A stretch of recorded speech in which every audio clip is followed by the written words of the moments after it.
Welcome back. It's still Splash 105.5, your integrity station. I told you that when we return, we will be looking at issues around our health. One Health, Dr. Bakari Temidayo is with me. He's a veterinary doctor. And he will be speaking with me on the issues around One Health, particularly the issues about bush burning and the impact of bush burning on our health. Welcome to the program, Dr. Temidayo. I'm happy to be here this morning. It's good to have you. Thank you very much. So Dr. Bakari will be giving us the insights here today. But I wanted to talk a bit about One Health, because I know that this bush burning will connect the animals, the people, and the ecosystem itself. So give us an insight into what One Health is about. Yes. We all know that health, it's about a state of well-being, But most of the time when we're talking about health, we are quick to just see it as if we're talking about human well-being. But as it is, we have to look beyond humans, because our health depends on the health of the animals and also the health status of the environment that we live in. So that's where the concept of One Health comes in. So One Health, it's all about that when we are thinking about health for humans, we should also consider how health of animals and that of the environment where we live, how it affects human health as well. So it has to be holistic, not just one-sided. So now, why should we be concerned? You have said that our health is dependent on the health of the other people or the other elements in the environment. Exactly. Okay, so how human health and animal health and environmental health depend on one another will be the concept of the One Health that you're talking about. Exactly. So tell us the intricacies, how they are connected. As humans, we engage in different activities on a daily basis. So these activities, as we are going about them, we need to be asking ourselves, how does it affect the life of the animals? How does it affect the air, the environment, the soil, and other living things living in the soil? Even the water, how does it affect the water? I would like to give an example, because we are focusing on bush burning today. You have a waste that you don't need. You feel that this is a waste. Or in your environment, you have grasses that are dry already, bush that are dry already. To you, they are waste. You don't need them. Then you just decide to set them on fire. If you do that, you have not considered the animals that are living inside the bush. If you destroy their home, where do you expect them to go to?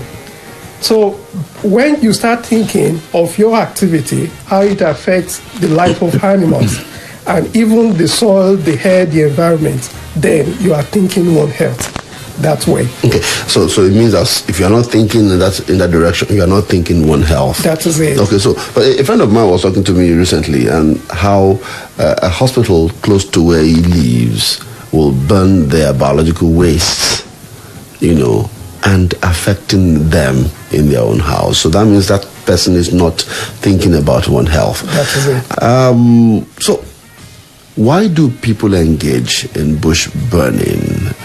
Maybe one quick answer will be that if the bush is standing in their way of being productive, they burn it.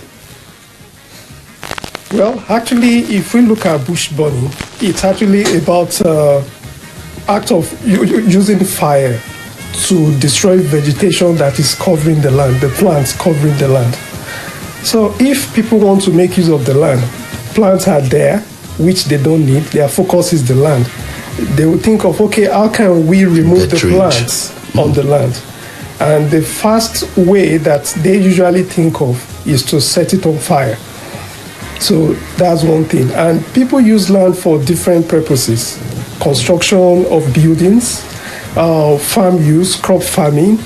Then even apart from that, those who are herders during this period, they usually have challenge getting food for their animals to eat. So from time to time, they've also discovered that if they set bush on fire, growth of grass will be fast, because the heat is going to cause a kind of reaction in the soil, which will make nutrients to be available, and the grass will get that nutrient fast, and then new grass will come up for their animals to eat. Hunters also set bush on fire so that they can get their prey easily. So these are the reasons why people set bush on fire. Although there are some instances where setting bush on fire is very important if you want to control diseases or pests. So it might be required as a solution to that. So, but in that situation, it will be a controlled bush burning. It will be supervised that the bush burning will not spread to other areas where one is not interested in. So it will interest you to also know that as we are in this country, we have laws that actually guard against bush burning. Most people don't know about this law. Okay. You said there are laws against bush burning. Exactly. But before we go to the laws against bush burning, tell me, how does bush burning, how does it affect the environment? Good. Now, before I go to that, I would like to explain the benefits we're actually getting from the environment. Because if we know these benefits, our conscience will actually be telling us not to do anything that will affect the environment. Just exactly the way you would not want to harm fellow human being, because you know that that human being is actually precious. So the same way, if you understand the benefits you're getting from the environment, that will make you not want to destroy it. So we are not the only thing, living thing in the environment. We have the animals, we have the plants, and also we have non-living things in the environment as well, which we benefit from. Example is the oxygen that we're breathing. The air that we're breathing is non-living, but it's beneficial to us. Even the soil where we plant crops, there are some nutrients in the soil which are making those crops to grow. We don't want to destroy those nutrients, because if we do that, it's going to have impact on food production. So having this at the back of our mind is going to help us to always be interested in protecting the environment. So human activities like bush burning destroys the environment. Why that is done, it's going to eat up the soil, and that way it will affect the nutrients of the soil. So if you are planning to go into farming this year, for example, because I know most people are thinking in that direction now, people that will help you clear the land, please tell them very well they should not burn the bush on it. Because if they do that, they will destroy the nutrients that the crops that you're going to plant will need. So they should not engage in bush burning at all. Because once the nutrients are destroyed, the crops will not grow very well. So that's one. Then, apart from that also, bush burning reduces the ability of the soil to retain water. So if the soil cannot retain water, if rain falls, it will be easier for the topsoil to be washed away. Erosion will happen. So that's that. Apart from that as well, we need to have it at the back of our mind that that bush that you're looking at, it is the home of some animals. Not only their homes, they also get their food from there. So if you destroy the bush, it's more or less as if you are displacing them. Displacing them to where? If they leave the bush, be rest assured that they might come to your house. And in fact, we've been experiencing that already. If you have not been having rats in your home, dry season is usually the time you start seeing one rat or two coming to your house. If you don't kill that rat during that period, the rat will get established, and then they are going to become plenty that they will not even know way back to the bush again. So why is it that rats usually come to people's homes during dry season? It's because during dry season, that is the time majority of people engage in that act of bush burning. They destroy their homes, they destroy their food. These animals too wants to survive. Then while they are moving about, they get to your house, they see food.